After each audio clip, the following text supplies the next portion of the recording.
VSW news కి స్వాగతం. బులెటిన్లో ముందుగా హెడ్లైన్స్ చూద్దాం. పార్టీ PAC సభ్యుడు శ్రీ షేక్ ఆసిఫ్ విలేకరుల సమావేశం తాడేపల్లిలోని పార్టీ కేంద్ర కార్యాలయంలో జరుగుతుంది.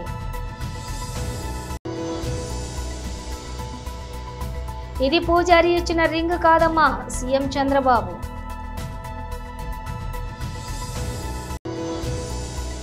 శాసనమండలి మీడియా పాయింట్ వద్ద మాట్లాడుతున్న బీఆర్ఎస్ ఎమ్మెల్సీలు.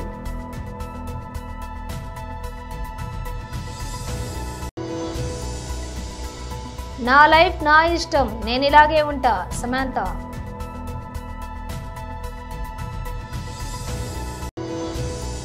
మత సామరస్యానికి ప్రతీక ఇఫ్తార్ విందు మాజీ ఎమ్మెల్యే.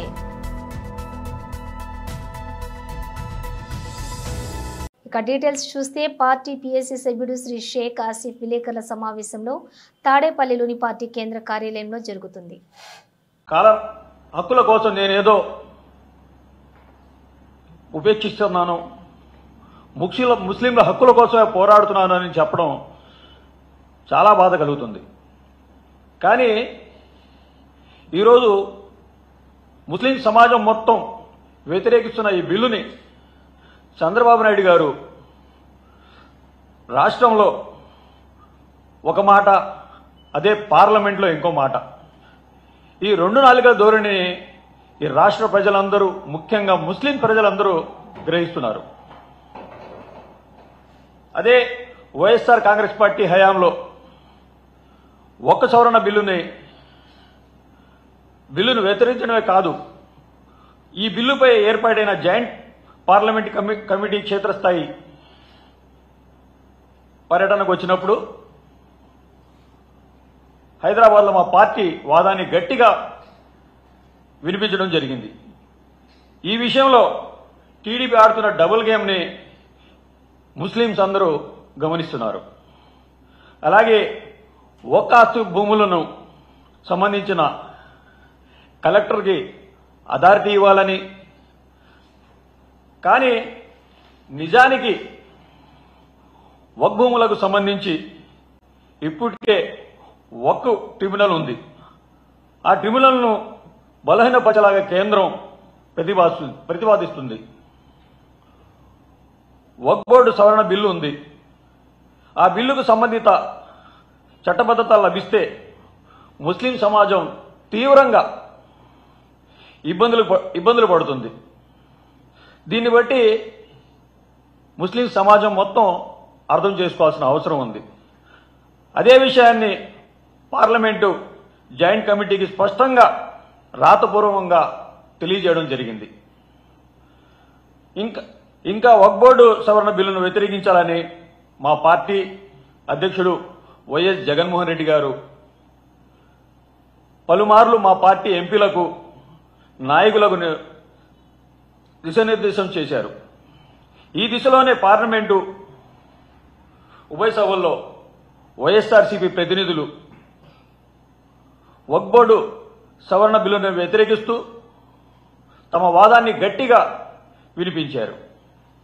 అలాగే చంద్రబాబు నాయుడు రెండు నాలుకల ధోరణి,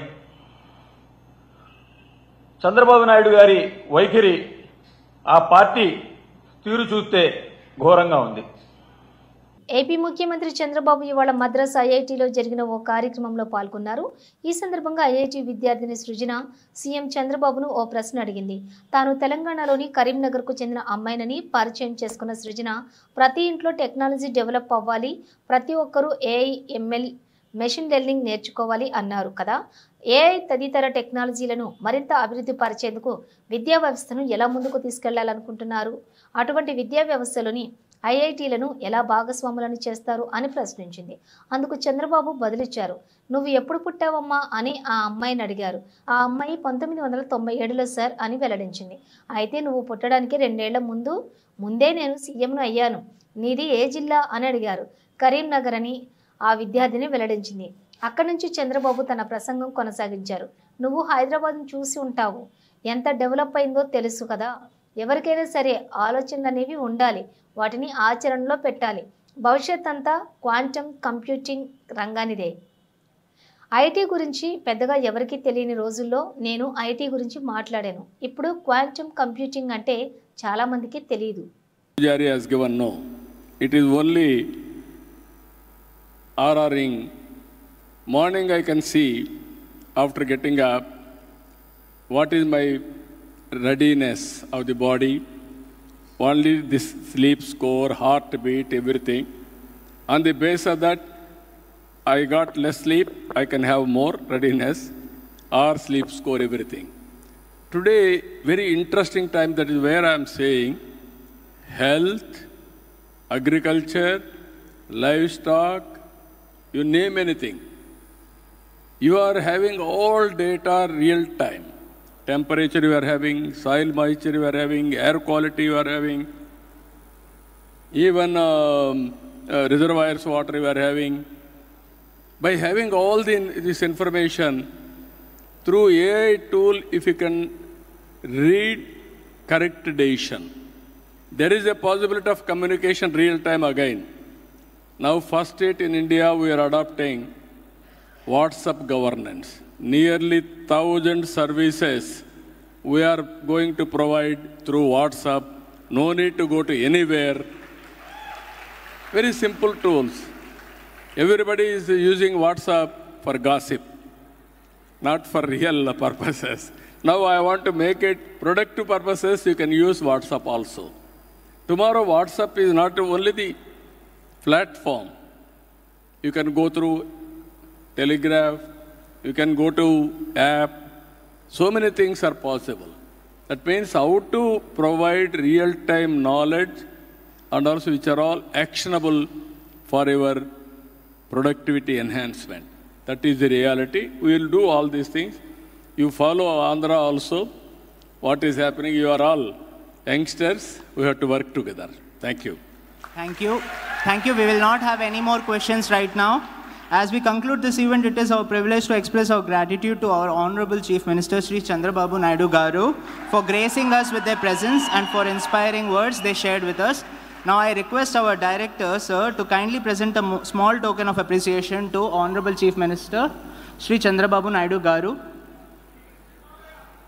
as a gesture of our respect and gratitude.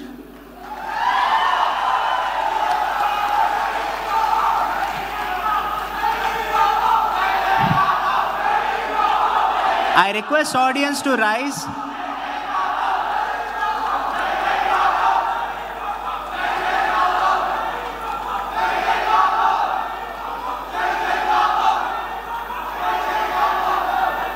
శాసన మండలి మీడియా పాయింట్ వద్ద మాట్లాడుతున్న బీఆర్ఎస్ ఎమ్మెల్సీలు. 3 ఆడబిడ్డలకు ఇస్తానన్నటువంటి 2,500. ఈ గ్యాస్ కానీ తర్వాత ఉచిత బస్సు కానీ చాలా తక్కువ ఖర్చుతో కూడుకున్నాయి. వాళ్ళు ఈ రాష్ట్రంలో 90 లక్షల కుటుంబాలు పేదరికానికి దిగువన ఉన్నాయి అనంటే 90 లక్షల మంది అర్హులైనటువంటి మహిళలు ఉన్నట్టు ప్రభుత్వమే ఒప్పుకుంటా ఉన్నది. ఈ 90 లక్షల మంది మా మహిళా ఆడబిడ్డలకు వీళ్ళ 15 మాసాల పాలనా కాలంలో 37,500 రూపాయలు బాకీ పడ్డారు ఒక్కొక్క ఆడబిడ్డకు. మరి 37,500 రూపాయల స్కీమ్ అమలుగాక 3,000 ఇచ్చినటువంటి 2 అమలు చేసి మేము మహాలక్ష్మి అమలు చేసినామని అంటా ఉన్నారు. ఇది ద్రోహం, ఇది దుర్మార్గం, ఇది అన్యాయం. అంటే బయట మాట్లాడినటువంటి మాట కంటే రెట్టింపుతోని ఇక్కడ మాట్లాడేటువంటి ప్రయత్నం చేసిళ్ళు అనంటే శాసన మండలి హుందాతనాన్ని, చట్టసభల విశ్వసనీయతను ప్రహసనంగా మార్చడం అనేది కాంగ్రెస్ పార్టీకే చెల్లింది. వీళ్ళు పదే చెప్పేటువంటి మాట గత ప్రభుత్వం అప్పులు చేసింది. ఈ అప్పుల విషయంలో కూడా వివరంగా మా గౌరవ సభ్యురాలు కవిత గారు వివరణిస్తారు. మేము చేసినటువంటి అప్పులు 2 రకాలు. ఒకటి సంపద సృష్టించేటువంటి అప్పులు, 2 నిరర్ధక అప్పులు. కేసీఆర్ గారు ఆ రోజు తెలంగాణ రాష్ట్రాన్ని సాధించినటువంటి తొలినాళ్లలో ఉన్నటువంటి పరిస్థితులు ఒక్క కేసీఆర్ గారికే మాత్రం సాధ్యమైంది. ఆ సమస్యల్ని పరిష్కరించడం, ఇచ్చినటువంటి హామీలను నిలబెట్టడం. బహుశా ఈ దేశంలో అటువంటి పరిస్థితులలో రాష్ట్ర ముఖ్యమంత్రి ఎవరైనా కూడా చేతులు ఎత్తేస్తారు. కానీ ఆయనకు నిబద్ధత, చిత్తశుద్ధి, సమస్యల పట్ల సంపూర్ణమైనటువంటి అవగాహన నా ప్రజలకు నేను ఇచ్చినటువంటి హామీలు అమలు చేయాలన్నటువంటి ఆ కసి ఉన్నది కాబట్టి అమలు చేయగలిగిండు. అందుకనే చేసిన అప్పుల నుండి బ్రహ్మాండంగా సంపద సృష్టించిండు. ఆ సృష్టించబడ్డ సంపద పేదలకు పంచిండు. వీళ్ళు ఏమన్నారు, ఎన్నికల మేనిఫెస్టోలో చెప్పిళ్ళు, మొదటి బడ్జెట్లో చెప్పిళ్ళు. వాళ్ళు చెప్పినటువంటి మాటలు, వాళ్ళు అన్నటువంటి మాటల్నే మళ్ళీ ఒకసారి నేను రీట్రేట్ చేస్తా ఉన్నా. వాళ్ళన్న మాట ఏంటంటే, గత ప్రభుత్వం చేసినటువంటి తప్పులు తెలుసు, అప్పులు తెలుసు, మాకు సుదీర్ఘమైనటువంటి పాలన అనుభవం ఉన్నది, ఈ దేశాన్ని పాలించినటువంటి అనుభవం ఉన్నటువంటి పార్టీగా మళ్ళీ మేము చెప్తున్నాం, ఇచ్చినటువంటి ప్రతి హామీని అమలు చేసి చూపిస్తామనేటువంటి మాట మాట్లాడి ఇవాళ సంపద సృష్టించేటువంటి కనీస సోయి లేక ఎదుటి వాళ్ళ మీద దుమ్మెత్తి పోసి చేయని అప్పులను కూడా చేసినట్టుగా చిత్రీకరించి ప్రభుత్వాలు నడిపేటువంటి క్రమంలో కొన్ని వర్గాలకు కొన్ని బకాయిలు పెండింగ్ బిల్స్ ఉంటాయి. ఆ బిల్స్ను కూడా నిన్న ఇవాళ మళ్ళీ కొత్త కోణం ఎత్తుకున్నారు. 7 లక్షలు కాదు 8 లక్షలు, 8 లక్షలు పాత అప్పుల బిల్లుల పేమెంట్ కూడా అప్పులుగా చూపించేటువంటి నిర్వాకానికి ఒడిగడుతున్నారు అని అంటే, ఇచ్చినటువంటి హామీలను నిలబెట్టేటువంటి నైతికత లేక, ఇచ్చినటువంటి హామీలను నిలబెట్టేటువంటి ఆ సంపద సృష్టించేటువంటి మార్గాలను వెతికి పుచ్చుకోక అన్ని రకాల వైఫల్యాలను. ప్రముఖ నటి సమంత ఆస్ట్రేలియాలో సిడ్నీ నగరంలోని సందడి చేస్తున్నారు. అక్కడ జరుగుతున్న భారతీయ చలనచిత్రోత్సవంలో ఆమె పాల్గొన్నారు. ఈ సందర్భంగా ఆమె చేసిన వ్యాఖ్యలు సోషల్ మీడియాలో వైరల్ అవుతున్నాయి. సమంత తన జీవిత దృక్పథం గురించి కొన్ని వ్యాఖ్యలు చేశారు. సక్సెస్ అంటే కేవలం గెలవడం మాత్రమే కాదని, ప్రయత్నించడం కూడా విజయానికి ముఖ్యమని సమంత అన్నారు. తనకు నచ్చినట్లు జీవించడమే నిజమైన సక్సెస్ అని ఆమె అభిప్రాయపడ్డారు. అవార్డులు రివార్డులు మాత్రమే సక్సెస్ కాదని ఆమె స్పష్టం చేశారు. నా జీవితంలో నాకు నచ్చినట్లు బ్రతకాలని అనుకుంటాను. నియమ నిబంధనలు నాకు నచ్చవు. నాకు ఇష్టమైన రంగంలో రాణించాలన్నదే నా కోరిక. ఆడపిల్ల కాబట్టి ఇది చేయకూడదు, అది చేయకూడదు అని ఆంక్షలు విధిస్తే నాకు నచ్చదు. జీవితంలో అన్ని రకాల పాత్రలు పోషించి ప్రేక్షకులను మెప్పించాలనేదే నా లక్ష్యం అని సమంత అన్నారు. సిడ్నీ పర్యటన సందర్భంగా అక్కడ యువతతో ఆమె ముచ్చటించారు.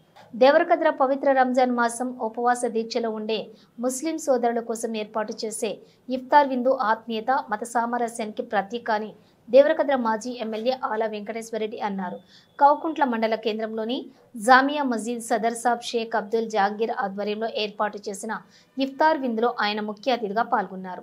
సామూహిక నమాజ్ అనంతరం ఉపవాస దీక్ష చేపట్టిన ముస్లిం సోదరులకు ఫలహారాలు తినిపించి ఉపవాస దీక్ష విరమింపచేశారు.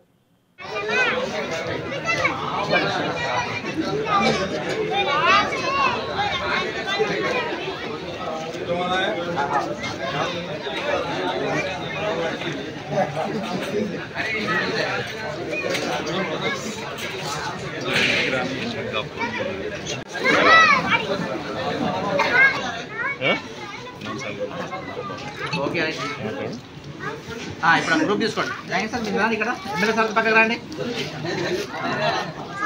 Ready.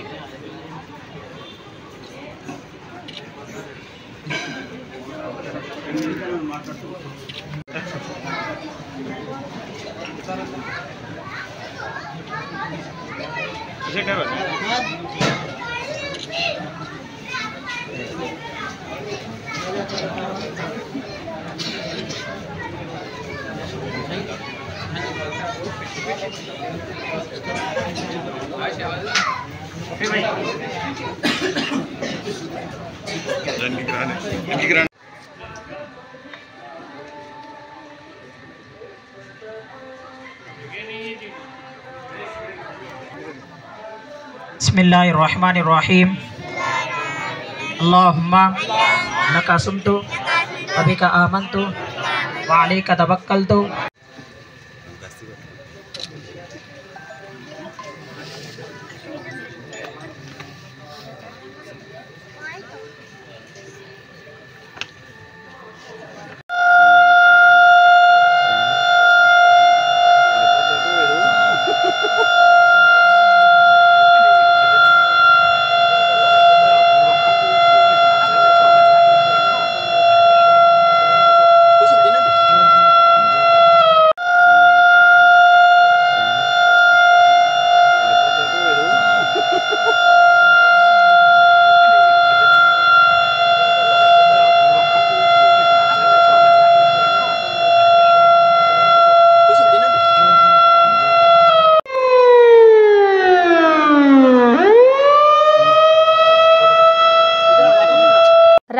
Commissioner of police Amber Kishore Jha, Mancherial DCP A Bhaskar IPS ఉత్తర్వుల మేరకు Bellampalli ACP Ravikumar, Tandur circle inspector Kumaraswamy ఆదేశాలతోటి తాండూర్ పోలీస్ స్టేషన్ పరిధిలో గోపాల్ నగర్ గ్రామంలో నకిలీ పత్తి విత్తనాలపై పోలీస్ వ్యవసాయ శాఖ సంయుక్త ఆధ్వర్యంలో అక్కడి రైతులకు అవగాహన కల్పించడం జరిగింది.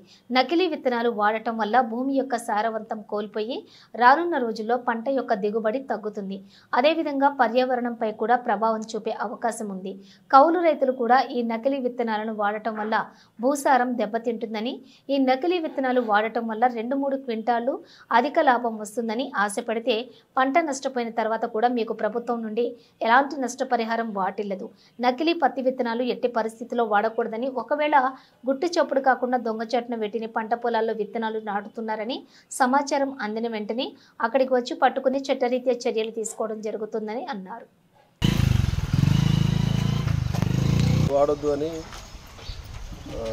వ్యవసాయ శాఖ అలాగే పోలీస్ డిపార్ట్మెంట్ సంయుక్తంగా మండల అగ్రికల్చరల్ ఆఫీసర్ అయిన సుష్మా గారు, వాళ్ళ టీం ఏఈఓ శంకర్ గారు, తర్వాత పోలీస్ డిపార్ట్మెంట్ తరఫున మాదారం ఎస్ఐ, నా తోటి మాదారం ఎస్ఐ, అలాగే భీమిని ఎస్ఐ విజయ్ కుమార్,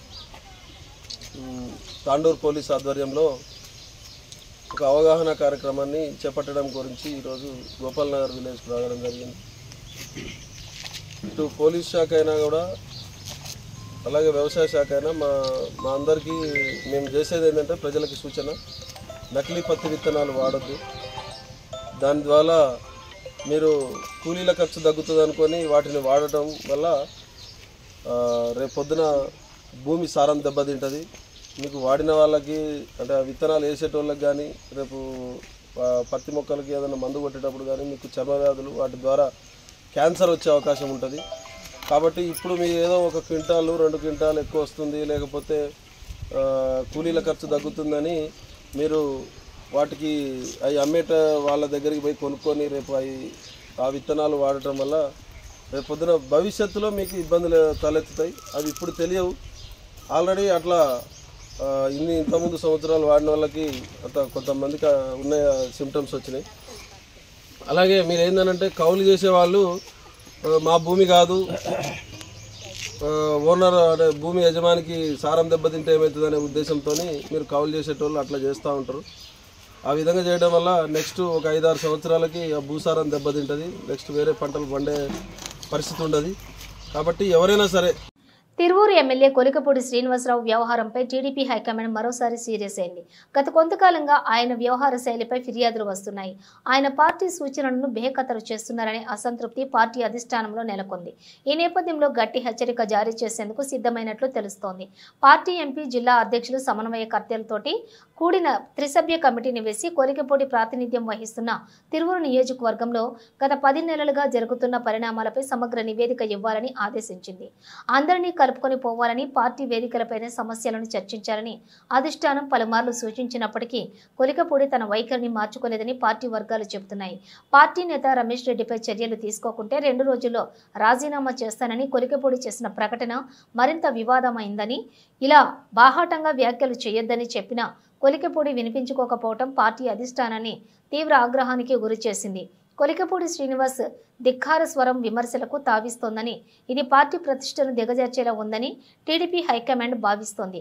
ఆయన తీరు మార్చుకోకపోతే కఠిన చర్యలు తప్పవని పార్టీ వర్గాలు హెచ్చరిస్తున్నాయి.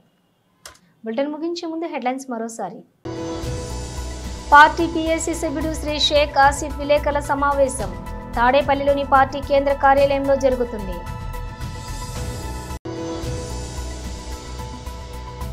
ఇది పూజారి ఇచ్చిన రింగ్ కాదమ్మా, సీఎం చంద్రబాబు.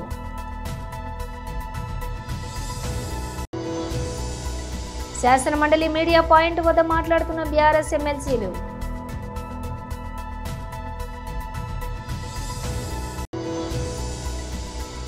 నా లైఫ్ నా ఇష్టం, నేను ఇలాగే ఉంటా, సమంత.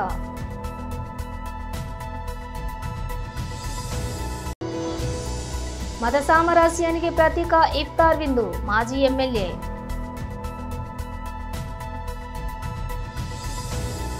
ఇవి బులెటిన్ విశేషాలు. మరో బులెటిన్తో మళ్ళీ కలుద్దాం.